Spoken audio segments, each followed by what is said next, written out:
What's up, everyone? Get Coach Jake here, and I'm bringing you a video on DoorDash.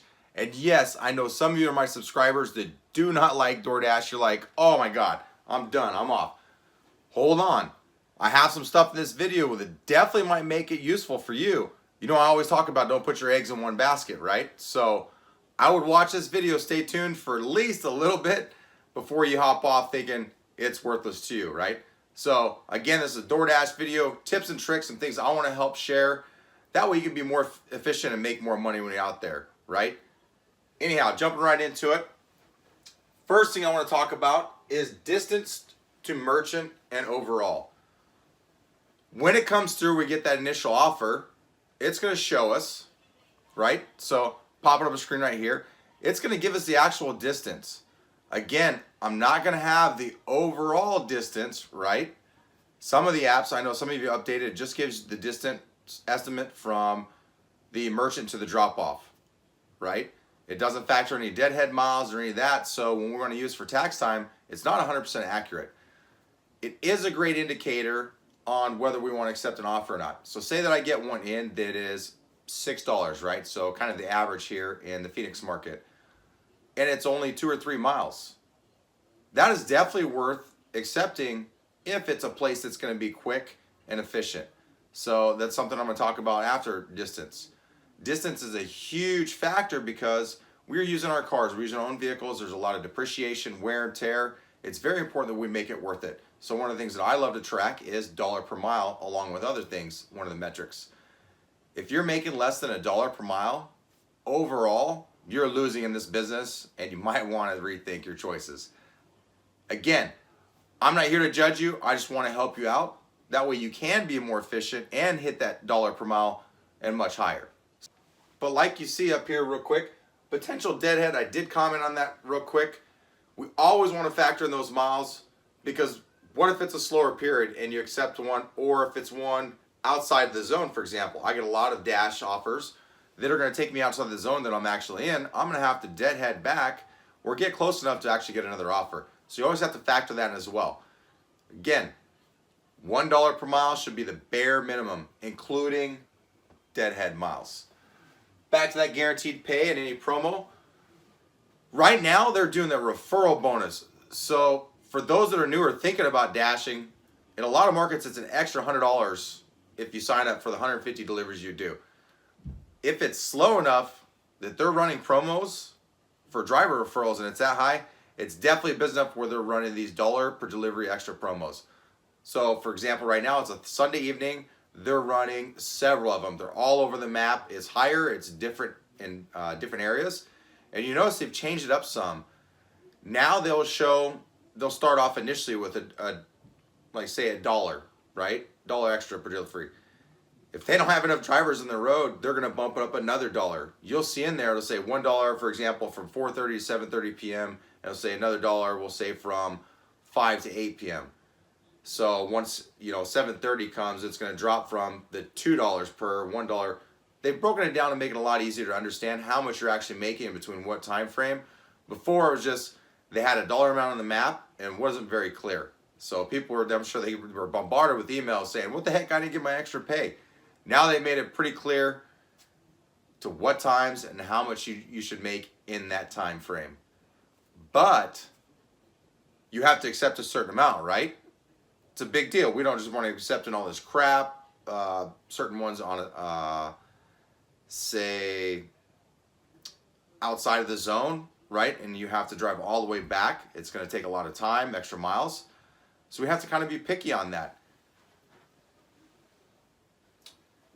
I'll touch on that in a little bit, but right now, merchant is another very important thing. We want to make sure that they're fast, they can't be slow, or they consistently fast, and are they accurate?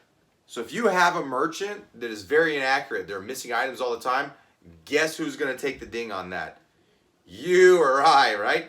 We're going to take that ding in our rating. And if you're one of those that are chasing that referral right now, the ratings is a big deal. Because at 100 deliveries, you have to hit 150 to get it. They're going to rank you and see where you're at. And they're going to get rid of people that have a really low rating. Right now, most of your stats, for those that are new, it's going to be gray. they will start to change. They will either be red, yellow, and green. It's almost like lights, right? Green, you're in the good. Yellow, kind of be your caution. Red, you're in the danger zone of being deactivated. There's a few things you don't have to worry about. I'm going to touch on that in the end. But right now, back to it. Item count. One of the things we can do to cherry pick on DoorDash is look for places that are quality.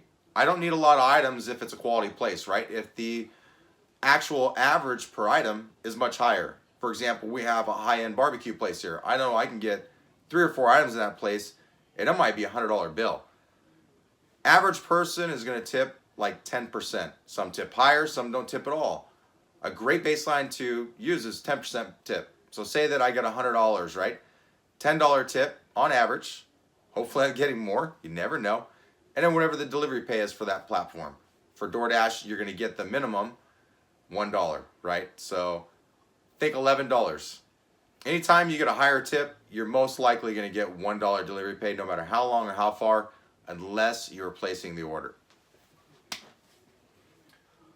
Higher bill total is ideal.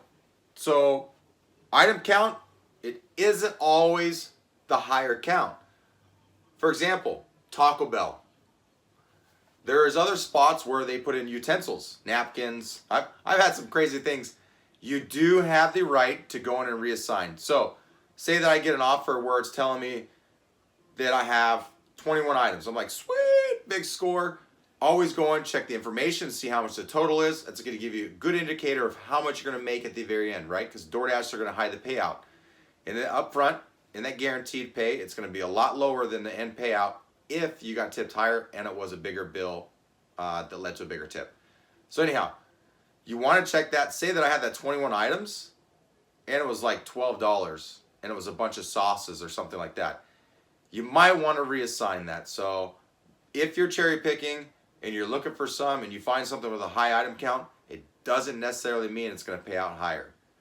I have had as high as 85 items. It was Taco Bell. I have a video here. So if you want to check out that video, there's one with 85 items. I went into Taco Bell. I placed the order. The payout, I think, was somewhere around between $30 and $40. But man, it was pretty fun, exciting. I documented that whole thing and took video. Anyhow, 85 items, 0 of them were hot sauces. So I was super shocked about that, right? You would think, okay, 85 items, Taco Bell, definitely going to have some hot sauces in this baby.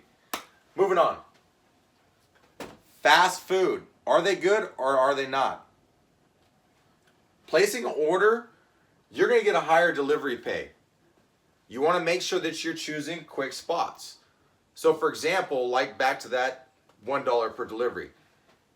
If you got a higher tip on one, and it was, say, Wendy's. Wendy's, I know, is one in my market that's pretty fast. I can go to and I can do deliveries from there and hammer it out in about 15, 20 minutes, depending on time of day, right? If it's a busy lunchtime in the middle of the week, maybe not. Anyhow, say that I get a really good tip on that.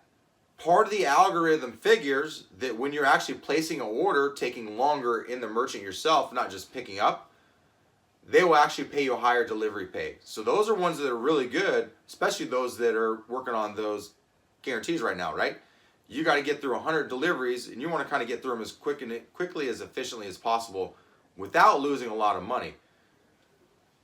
Fast food are going to be good ones for you. Be selective, right? So a lot of us in a market, we know which fast food spots in our area, in our bubble, are going to be fast and slow. Be selective, right? Try to work peak times. Peak times, you're going to lot more offers. You're going to get a chance to cherry pick a lot more effectively. So when it's peak time, you can bump your criteria. You're getting a lot of offers. Be picky. If you're not getting many offers and it's off peak time, that's when we'll start to take a little bit lower offers to kind of keep adding to our total for the overall earnings for the day. Extra delivery with 85% plus on the acceptance rating, right? I touched about that. I said there's a problem, there's a hiccup. Some markets you have to accept at least 2 deliveries within that time frame. There's a trick. You can pause and then end a dash right after 1 delivery and then keep collecting that bonus pay. They've made it harder, right? There's videos out there. They're not stupid. They can see people are taking advantage of it, but there's not much they can do about it. So in the markets where you have to accept 2, No big deal, right? Be selective which one you take in the beginning. You can end your dash, start a new one, as long as your market's busy enough that the pink is still there. If you're one of those markets where it stays gray and you can't get on very easily and you have to go schedule, if you schedule, you can get on 15 minutes before your dash. So say that I jumped off, I ended my dash, I collected my promo money, and now I have to wait to get back on again because it's gray in my area. Say that's 4:10 p.m., I can get scheduled from 4:30 on. I can go schedule that, and as early as 4:15, I can go on and start dashing. 15 minutes before your scheduled time. So remember that. Those that like to just schedule, you can go ahead and schedule ahead of time. Base it on peak times though. Sometimes it's in the morning, lunch, or dinner. Every market's going to vary, especially time of year. So, pause and then end. Why do I say pause and end? Why not just end? Because if you try to go end it, it's a two-step process to end it. If you pause, it's going to quickly pause, and then you'll have a chance to go in there and end it without another offer coming through. If one comes through, no big deal. Bang it out, collect the extra money on that one, take the hit for it, hope it's a good one, and then move on. Okay? If you're a busy market, you can do this often. I'll pause and end, I'll pause and end. But there's times when it's slow, I can't do that, and I kind of have to stay on. And I have my other go-tos. I have Grubhub, I have Postmates, some of you have Uber Eats. Again, having multiple apps gives you multiple opportunities to continue to make money when you're out there and active. Dash now versus scheduling. Those who really like to schedule and you don't like to be in kind of that pinch, and you're not going to do the pause and end thing, you're not going to worry too much about that. You're going to get on a shift, you're going to take a certain amount of deliveries, then you'll pause and end and take your money. Go ahead and schedule ahead of time. I know there's a certain day and times. Every market, again, is going to be very different on that. I myself prefer to dash now. I can go on when it's a little bit slow on any other app, or say it's super busy and I want to run multiple apps. I can usually hop on there pretty quick. Yes, if it's gray, keep checking because that thing will pop back up pink again. Or check on their schedule and see if that you can pop on, within 15 or 30 minutes from then. Always try something else. Don't feel like you're pigeonholed into one choice, right? There's lots of tips and tricks in this business where we can pretty much be independent contractors, right? DoorDash is one of the better ones. They're not going to ham you as far as acceptance rating. You can go about your way, except when you're running late to that merchant. So you'll get that text if you're not heading your way after a little bit. That's pretty standard, but I don't get too many phone calls. I don't get harassed. Grubhub, I get harassed like crazy. Drive offers. You can get DoorDash catering drive offers without having a high acceptance rating, without doing a ton of deliveries. The baseline is 100 deliveries. You have to make sure that your completion rating's up there. I believe it's 85% and above. Another one that's very important is on-time and arrival rate, right? We don't want to be in the dumpsters, right? We want to have that one kind of up. And then rating. Customer rating is a big deal. You have to have, I believe it's at least 4.7. So at least 4.7. It could be as low as 4.6. I could be wrong. But again, you don't have to have super high. So customer rating, big deal. Your completion rating, a big deal. And then not as big a deal, but you need to keep it up, is that a 10 or on time and early. So last but not least that I want to touch on, AR. Acceptance rating is irrelevant on DoorDash. I've had as low as 0% multiple times. Reason being is because, again, my primary is Grubhub. I run DoorDash when they're slower. A lot of their offers in my market are $5. They're pretty cheap. They're not worth going. I can make a lot more money on Grubhub in my particular market. So why is it that low? It's because I'm running multiple apps. There's not enough quality offers for me to take more. I'm making more money on Grubhub. I have the right as an independent contractor to do that. I've touched on that in my previous video. Right in their terms of the agreement, terms of service, it says that I have the freedom to do that to make sure that I can make more money if and how I choose to. So I've touched on all of these things. Again, distance to merchant overall, so you have a good idea when the incoming offer comes in for what distance, and you can take the dollar amount, the guarantee, and say, okay, am I going to make $1 per? I like to shoot for $1.50. So say that I get a $6 offer, back to that example I used earlier, and it's a 3 miles, that's $2. You're making more than enough. $4, $1.50 per mile. So, or 4 miles. $6, 4 miles, the minimum I want to, or the maximum I want to go distance-wise on that. So that way I can hit that $1.50, include any deadheading and things like that. Guaranteed pay in any promo that's going on. Referrals. If you're new, refer your friends.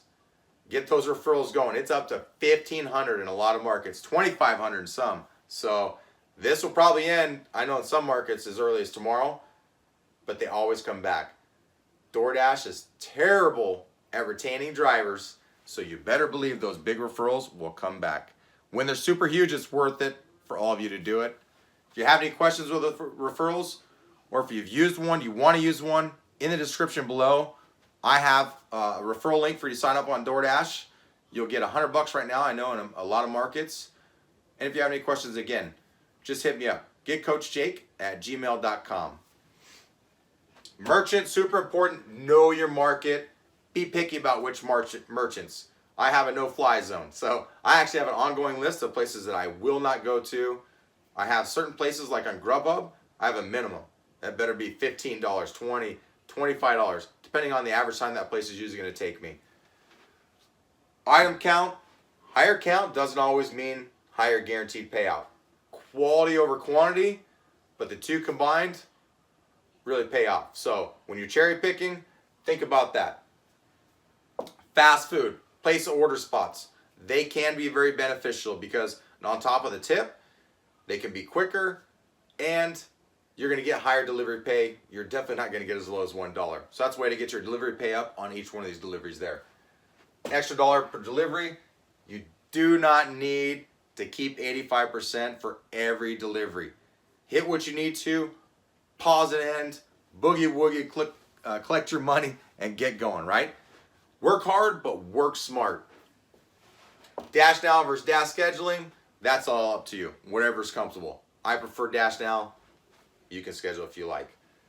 Drive Offers Catering, they're not worth the hype. It's not all the hype. A lot of them are lower dollar. I can make more money in the time amounted because what happens is you have to log on at a certain time. You can't take any other offers. You have to complete that. You have to be in a certain place. Some drivers make really good money off of it, but depending on market, it's not always worth it. So it's good to have, but it's not a necessity. Acceptance rating is irrelevant. I hope this is helping you guys. I know a lot of you leave a lot of feedback. I appreciate it. I'm happy to hear that you guys are making more money. You're being more efficient. You know, I always say, don't put all your eggs in one basket. So if you don't have DoorDash, check them out. Now's a great time. In the description below, referral link. If you have any questions, feel free, don't hesitate. Hit me up, getcoachjake@gmail.com. Be safe out there, and as always, work hard, but work smart.